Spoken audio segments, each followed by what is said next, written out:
Another day, another ganap ng mga person na hindi mapirmi sa bahay. It's 5:30 AM, pasikat pa lang dyan yung haring araw. Pero binabaybay na namin ang daan papunta sa Mount Bulaylay. Na imbis na magnilay-nilay, dapat nandito na kami sa may bundok na matatagpuan sa barangay Maykaban. Kaya tara, samahan nyo nga kaming umakyat. Sabi ng mga matatanda, kapag mahal na araw, dapat nasa loob ka lang ng bahay para hindi ka masanto-santo. Pero siguro maniniwala na kami sinasabi nila kasi nasampulan na kami. Anyway, we're safe, thank God. Kung gusto mo namang magnilay-nilay ngayong mahal na araw, maganda tong Mount Bulaylay na puntahan. Meron ditong Station of the Cross na kung saan pwede kang mag-stop and to make your prayer. Kung hindi mo alam kung ano yung ipipray mo, every station, meron kang prayer na pwedeng basahin sa katabi ng bawat station. Habang paakyat nga kami, may nakasabay nga kaming cute na aso na gusto pa kang sumabay sa aming paglalakad. Sa hinaba-haba ng oras na paglalakad namin at maraming stopover, heto na, nandito na kami, malapit na kami sa tuktok ng bundok. Dito sa may taas ng bundok, merong mga waiting shed na kung saan pwede kang magpahinga kapag pagod na pagod kang maglakad. Pero kami, dito talaga yung favorite spot namin. Kasi tignan mo naman yung view, napakaganda, very relaxing, tanaw na tanaw mo yung ibaba at yung isa pang bundok. Tamang-tama kahit na mainit, pero dito sa taas ng bundok, napakalamig. Matatanaw mo pala dito yung iba't ibang barangay ng Quiapo at some parts of Rosales. Dahil nga nagbaon kami ng pagkain namin kasi balak talaga naming mag-breakfast dito sa taas ng bundok, heto na,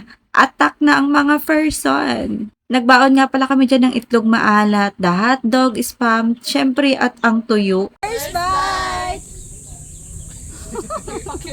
Thank you, Lord! Kain po tayo! Maganda kapag aakyat kayo dito sa bundok, magbaon kayo ng breakfast ninyo kasi tignan mo naman, ang sarap mag-breakfast dito sa may taas ng bundok.